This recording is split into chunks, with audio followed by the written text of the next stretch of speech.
James Keogh got his stage name of Vance Joy. He went to college for law. My brother did a law degree, so that was one reason, and it sounded pretty good.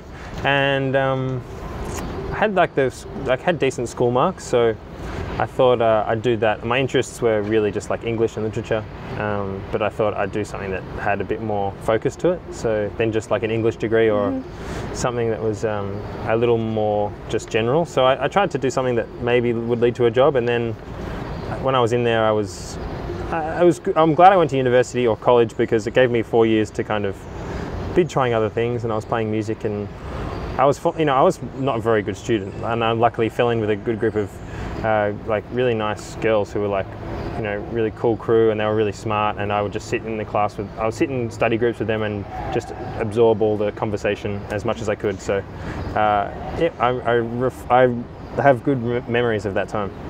And then he followed his passion to become a musician and songwriter. My journey has been, I guess, exciting, and it's funny thinking about it all as one thing, because it's almost like I think about it in little sections. Like I remember making, I first started writing songs when I was about 22, and at that point the only thing I really wanted to do was find a way to release my music, or at least just put it online. So that was one little trip, and then I recorded my song Riptide and put it on SoundCloud, and then that was like one little section. And then after that song kind of started to get me some attention, I met with a manager, and then kind of like started to kind of, I guess, navigate through the music industry, and that was another kind of period of time, and released my first EP and then my first album, and then went on tour with Taylor Swift in 2015 and did my own tour here at the start of 2016, and then I was kind of into making my second album,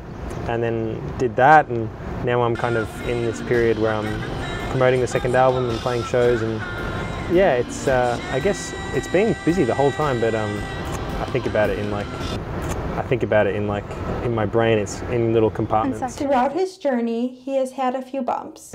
There's been a few different challenges. One that I encountered early was I was playing so many shows that I lost my voice for about a couple of months, and that was kind of scary, because I think I just didn't know what my limits were, and so finding out what I could handle, and like how much I could fly and then perform straight after flying, and how many shows I could do, consecutively, like all that kind of stuff you can only really find that out by going too hard. So I found that out, and then I spent a few weeks just sitting on my couch, and my sister was on holidays, and we just watched a lot of cricket, which is like the Australian baseball, which was a lovely little recuperation time. And then other challenges has been like, even just writing songs, like, after releasing music to find, or just to like wait for that inspiration to strike you, and try new things and work with new people, all for the sake of just having more music, and to try and reach that same level, like where you write a song and you think, this is good, like I feel really proud of this. So that's a challenge. And then even just the slog of touring, like show after show, and traveling around and being away from home is another challenge. So those things are all challenges, and it's all like, there's always a silver lining to every one of those things. Right. Like writing songs is really rewarding, and being able to be traveling around the world is really great as well. So there's like it's like a balance of like, some days you're like, it's hard, and then some days you're like, this is a dream. So I think just the best feeling is writing a song you're really proud of.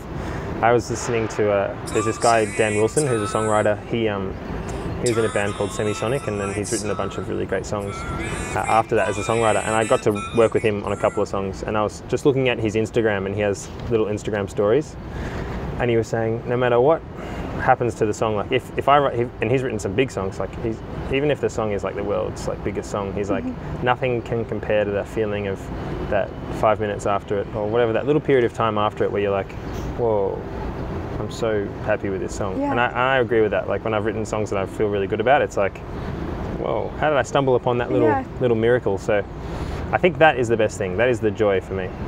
James believes he is still the person he was before he became known as Vance Joy. I think I'm pretty much the same. Like I think a lot of when I was formed as a person, or in a lot of ways, kind of happened before music took off. So I had my close friends, and who I guess how I saw myself was already kind of there.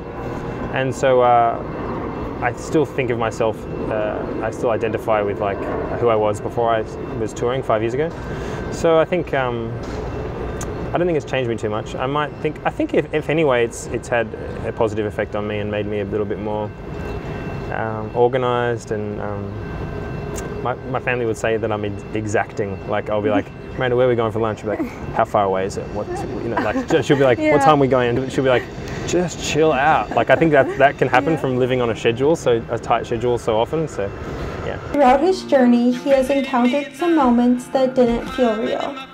Especially early on when I put my song online and I got a call from the guy that eventually became my manager. That was a bit of a strange thing because I really didn't have many expectations. Like, and also that was exciting. And I remember being like, oh my God, like music industry, like, oh my God. And also when my song Riptide got, in its most raw form, got played on the radio and on Australian radio, and I was like, oh my God, like, you know, in your brain you're like, I've made it, like my song is on the radio, which is such a huge leap from, you know, you just making songs to like hearing it on the radio. So that was definitely hard to eclipse that. Yeah. Vance Joy and his band have a special pre-show tradition. We actually did a thing which is weird. Like we, as a band, we put our hands in, and then I don't know where this came from, but Ed, my drummer, goes, "Everyone, smell the man to your left." And so we like ran over and smell the guy on the left, and he goes, "Smell the man to your right," and we smell the man to the right, and then he goes, "Now smell yourself," and we smell ourselves. It's weird. I don't know. Yeah. His plans for when he has time off from touring may surprise you. Okay. So it's a lot of touring this year, but I think I get some time off mid-July.